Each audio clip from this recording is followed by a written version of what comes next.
Day 2 of Uprising spoilers are upon us, and this is another episode of Pints and Previews. We will enjoy our Day 2 heated up spoilers on this very video. Cheers if you're having a beer with me.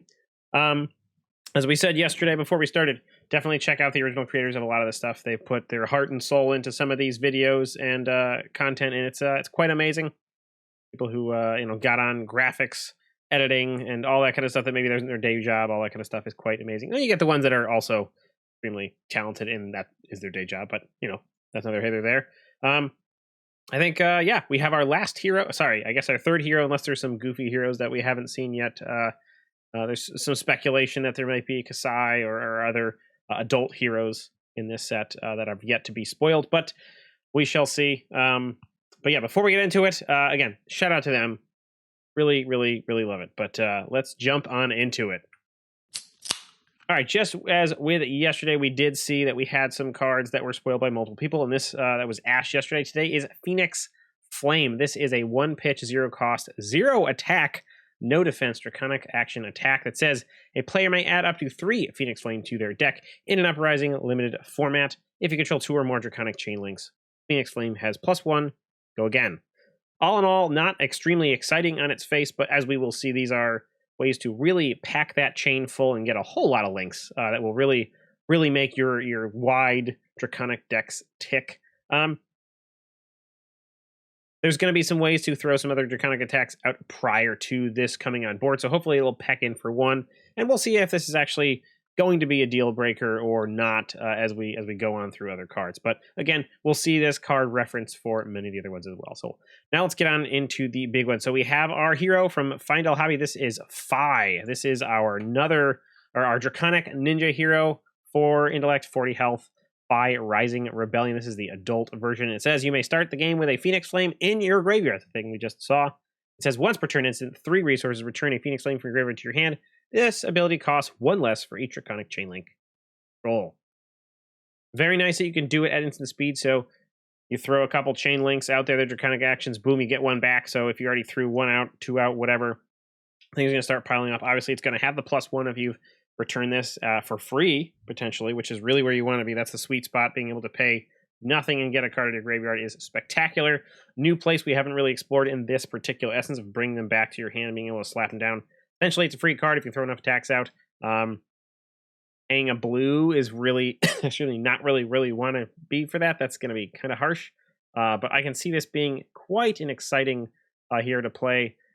I worry about the thought density of so many little chain links and giving your opponent some headaches trying to think about what to block. I mean, if anything, we saw Kodachi's being a pain, at least in the late game. These Phoenix Flames, I'm sure, are going to be just as brutal there. But that is our hero. Again, thank you, Findel Hobby, for that. We're going to go rapid fire today. We got a bunch of cards to go over. So next card. These are 2 cards from Alpha Investments. This is Invoke Tomatai. This is another legendary invocation to transform a chosen Ash you possess into a Tomatai. Go again. So it's a 1-pitch, 5 cost, 3 defense, Draconic Illusionist attack. Sorry, action invocation, not an attack. Not attack with this. That would be way too good. 5 is a lot of resources for these red line decks, and as we saw with other dragons, they care about the red cards, and as we'll see with Tomatai, which we might as well just run into now, he also cares about reds as well.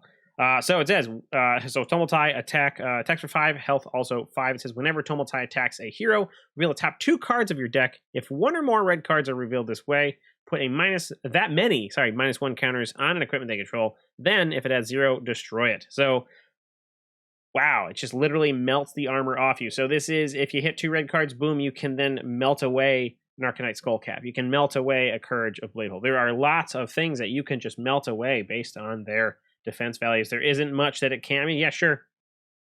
You can't get after Carrion Husk, but throwing a -2 on there is not going to be nothing, and being able to destroy things outright. Tunic's gone.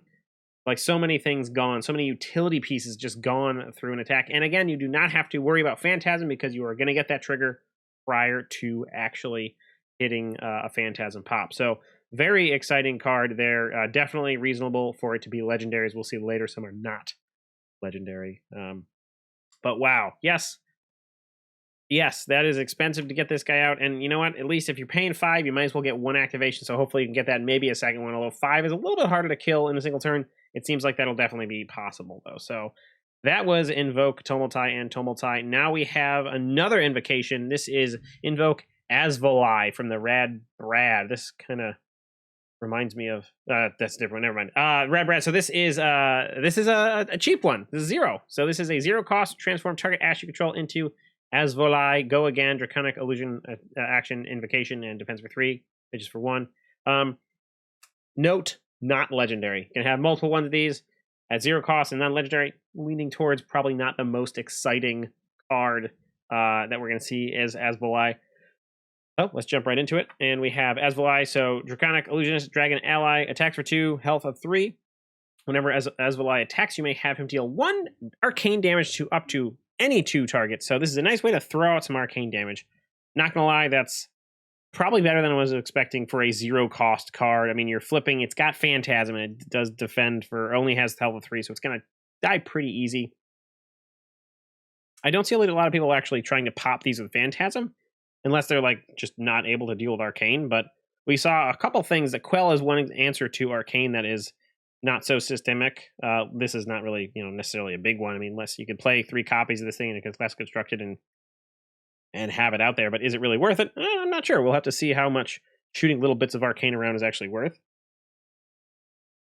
Overall, free Arcane essentially is a free Arcane on attack of 2 for free if you have the sand weapon that we were talking about yesterday. It's worth it. I mean, why not shoot Arcane around when you can? Just zap, zap, zap, whatever. 2 targets, nice, not bad. Being able to take out Aether Ashwings, not too shabby. I mean, yeah, they can defend them themselves by pitching, but still, not a bad card there. All right, again, speed round, moving right on to this is Fabled Hunters with Invoke Kyloria, which reminds me of Pyloria, stomach acid thing. Anyways, Heliobacter pylori, that's what I'm thinking about. Sorry, that's a totally off-topic thing there. So this is a 1-pitch, 1-cost, 3 offense Draconic Illusionist action invocation. Again, this is not legendary, so you can have 3 copies, 2 copies, whatever you're doing. Transform target Ash you control into Kylori. Go again. 1 cost. Okay, so maybe we'll see a little bit better than Azovalier or whatever it was now. Asvolai, but we'll see. Jumping into the dragon, we have this guy also in these beautiful art cards they have. Draconic Illusionist, Dragon Ally, Coloria. If it hits a hero, and this is on hit, so this is where it's different than the other ones where it just have to attack. This one has to hit a hero. They get to gain control of an item they control. If you don't gain control of an item this way, draw a card. So you have to hit either way. So you got to hit. You get to either draw a card or steal an item. Attacks for 4, defense for only, or has only 2 health. This is kind of like your treasure-seeking dragon, which is kind of funny. We hadn't seen anything like that before, and I think it's kind of interesting because you immediately think when you're talking about items is, oh, well, who's got items? Dash. So like Teklo Industries, like who's got all the shiny stuff? It's the mechanologist people. Boom, this dragon's gonna go steal from them. But yeah, imagine taking a Plasma Purifier or an Induction Chamber from a Dash deck and just saying, yep, this is mine now.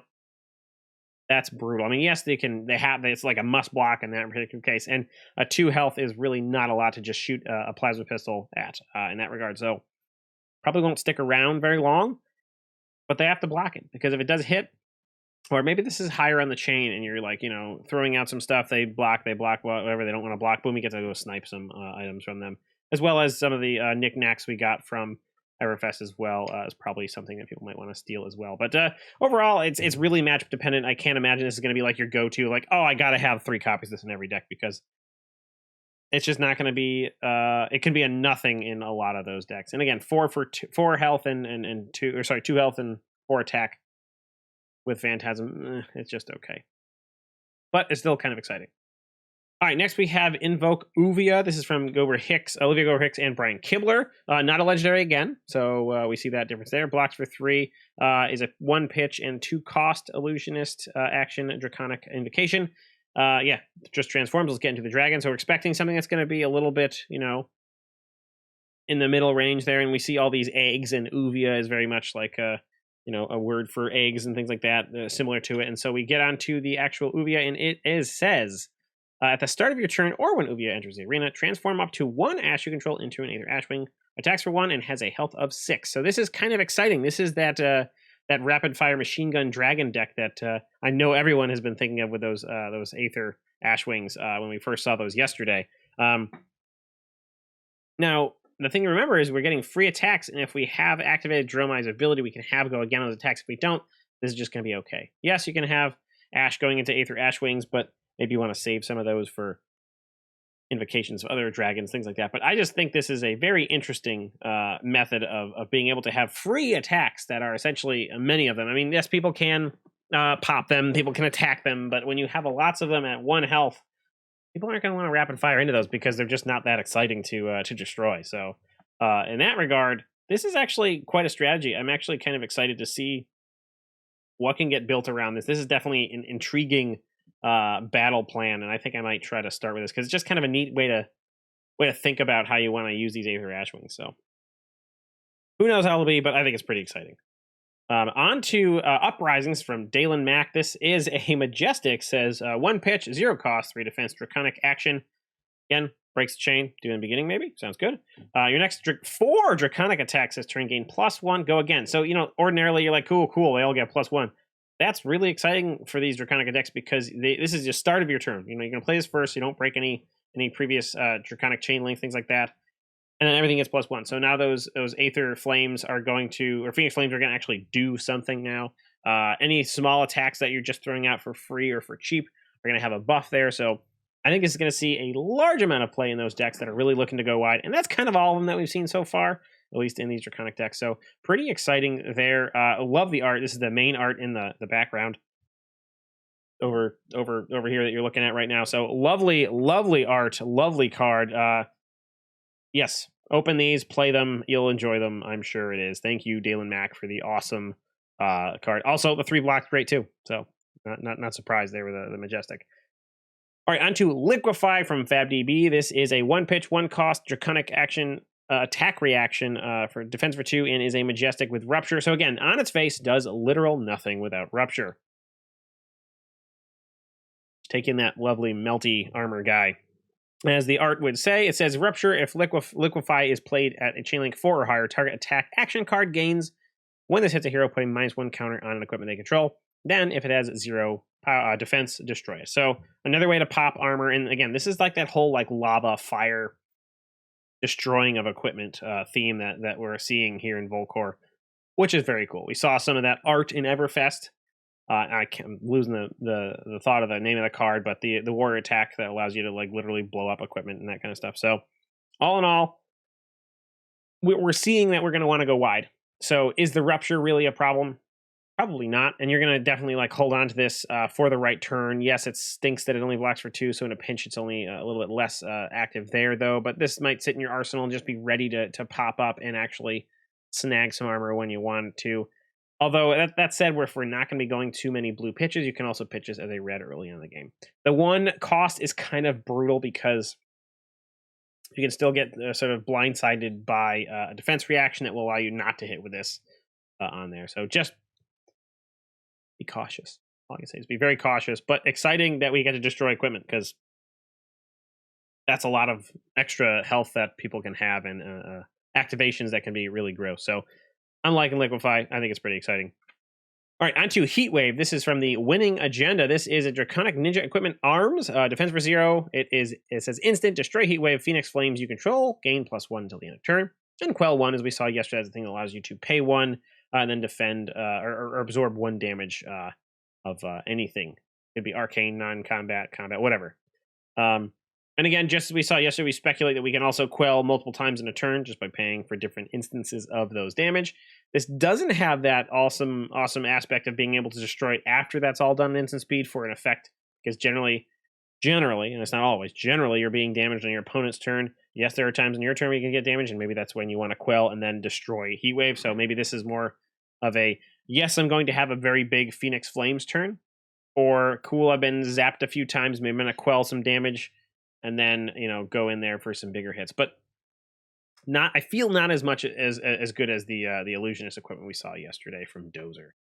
All in all, still kind of exciting. This can really power up those turns. I mean, this might not quell at all. It might just be cool. Just going to go to town and start pumping out. This is my big Phoenix Flame turn. I'm going to have 900 chain links. They're all going to get +1. I'm going to just cycle through things, and it'll be exciting there. So definitely some power there to be had with Heatwave. So thank you, the winning agenda. All right, on to Phoenix Form, not Phoenix Flame. Phoenix Form from Fable Gaming HK. So this is a 1-pitch, 0 cost, 3 attack, 3 defense, Draconic Ninja attack action. It says if you control one or more Phoenix Flames, one or more Phoenix Flames, Phoenix Form has go again. If you control 2 or more, it has +2. If you have 3 or more, it has, when it hits a hero, draw 3 cards. Not 1, not 2, not 4, but 3 cards. Man, that guy's arm is just turning into this flaming phoenix, and that's super, super cool art with that. Oh yeah, that's just gorgeous art. But all in all, this Majestic is fantastic. This is, swarming Gloomvale vibes all over the place, as we saw in their video.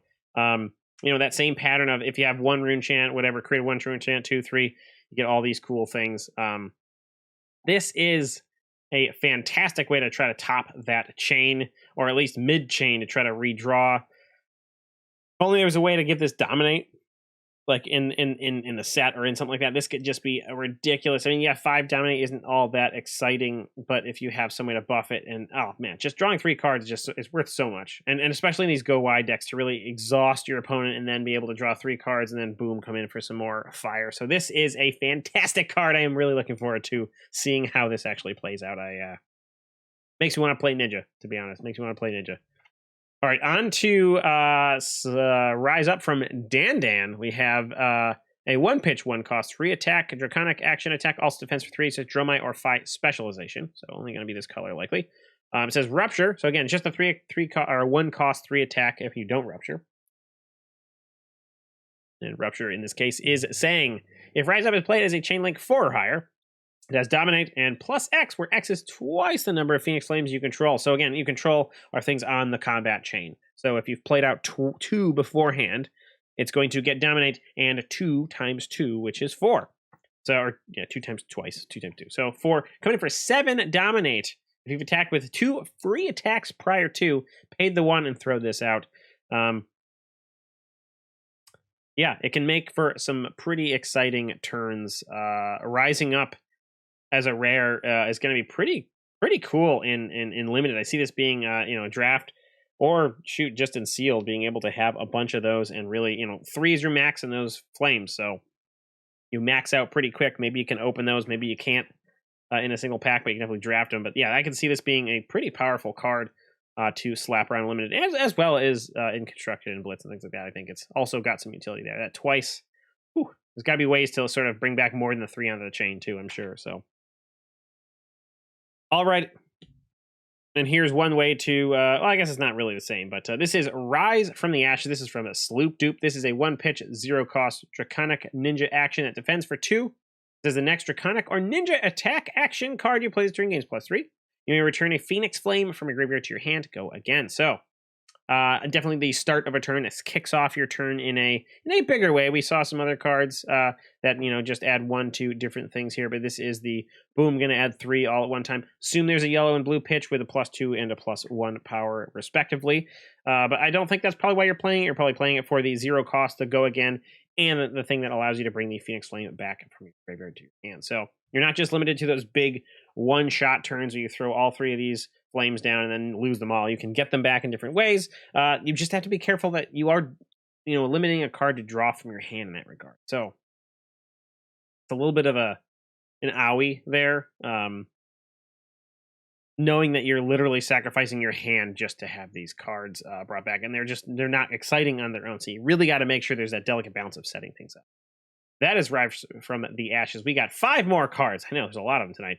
We have Flame Call Awakening. This is from Tannin Grace. This says 1-pitch, 1 cost, 3 attack, 2 defense, Draconic action attack. When you attack with Flame Call Awakening, if you've played another red card this turn, you may search your deck for a Phoenix Flame, feel it, put it in your hand, then shuffle. So an expensive 1 cost card here. I imagine there's some other color strips in here that are dropping it to a 2 and a 1 power, which ultimately you're not looking to hit with this. It's expensive. That's the only thing that's kind of different about it. Yes, it does count as a Draconic attack, but 1 for a max of 3, not all that great. Yes, even though I guess it tutors out 1. So that's the one thing that is important. It doesn't have to be in your graveyard, whatever.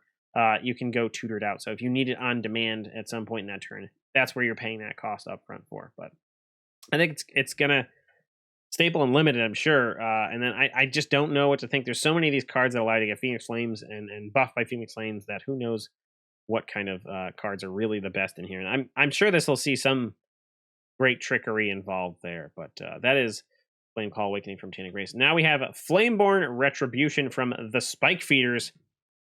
This is a 1-pitch, 1-cost, 3 attack, 2 defense, draconic action attack. It says when you defend with Flame-Borne Retribution, defend, so not attack. If you've been dealt damage this turn, you may return a Phoenix Flame from your graveyard to your hand. Go again. So the base card is just a 1-cost, 3-power attack. I imagine there is also a 2 and a 1 for the blue and yellow strips.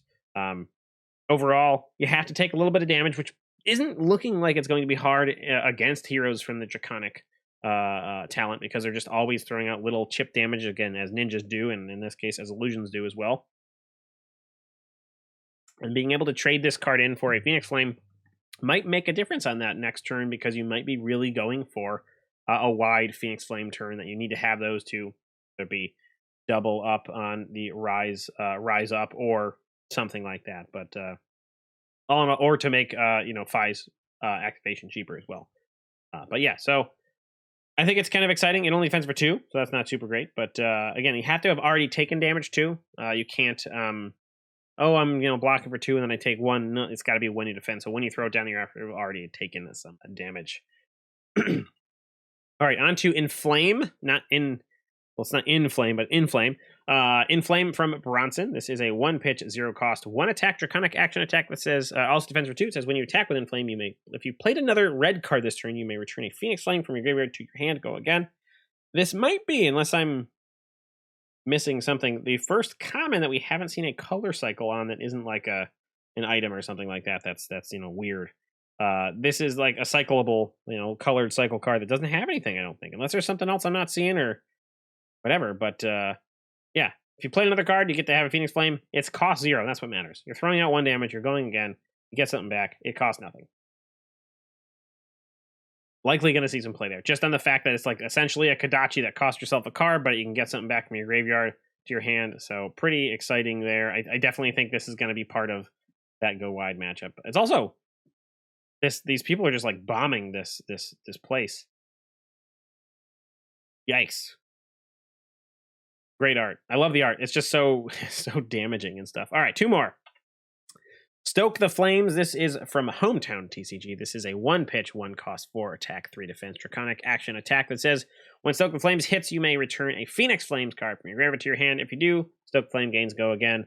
Does cost 1. Not a bad attack. Probably going to be a yellow and a blue at 3 and 2. 3 and 2, probably not what you want to play, because you want to be in that break point of at least 4, because you do have to hit to actually get that activation of the flame back to your hand and then go again. Outside of that, it's just maybe this is the end chain end link of a turn that you think might be okay. Maybe you sputtered out a little bit and you're like, cool, I'm gonna throw this out. Maybe they block, maybe they don't. If they don't block all the way, or they just block out 3, get them for 1, boom, you get a flame back to your hand. Throw that out for free with the go again on here as well. So really dependent upon the actual cards you're going to have on that particular turn. But otherwise, again, 1 cost. I'm so worried about costs in these decks, because they all look like they want to go super wide, and things adding, costing 1 and being red really add up. So going to have to see about that. But yeah, that is Stoke the Flames. All right, last one. We have Burn Away. This is from Spranks. 1-pitch, 0 cost, 2 attack, 3 defense, draconic action attack. It says an additional cost to play Burn Away. You may banish a Phoenix Flame from your graveyard. When you do, Burn Away gains +2 and go again. So this is a new mechanic that we haven't seen before, in the sense of we're banishing those Phoenix Flames instead of returning them in some capacity. Because I think if we return them, that should be way too good, right? Oh, cool. I'm going to maybe banish or maybe draw a card, right? No one's going to maybe draw a card. They're going to draw the card for a buff and go again. So this can be maybe if you really are pushing that turn really hard and you're like, cool, they're out of cards, they're maybe within lethal range, cool, I'll swing in for 4 with go again, maybe have something else do after that, but can be some serious brutal card in there. But again, very worried about banishing these cards from the graveyard that you're going to want to have churning back and forth into your hand, the chain, and then boom, back in the graveyard. So Not so sure about that one. Looks like it's maybe an all-star unlimited because you can really push that final damage through, or it's just a finish or anything. But again, pitching for red, and again, I don't think there's actually a way to make this a yellow and blue unless it's +1 and then plus nothing, which is a little bit weird. But go again on a card that attacks for 2 isn't terrible. It's just maybe not where you want to be. But those are our cards for today. So getting pretty hot, staying pretty hot. Yesterday was pretty hot. Today's pretty hot. I don't know what we're in for tomorrow. Actually, I do know a little bit about what we're in for tomorrow. I just can't remember. But it'll be boom up on the screen here. Be a whole bunch of stuff. Shout out to Kugane, who's going to be showing his spoiler after tomorrow. Really excited to see what these guys have been working hard on the animation, things like that. So very much looking forward to see that. But with all that said, thank you for joining for this Pints and Previews. Hope you had a great time. You know, not too bad of a video here for having a pint and looking at what's been rolling in the spoiler section. So we will see you all tomorrow for another episode. Cheers.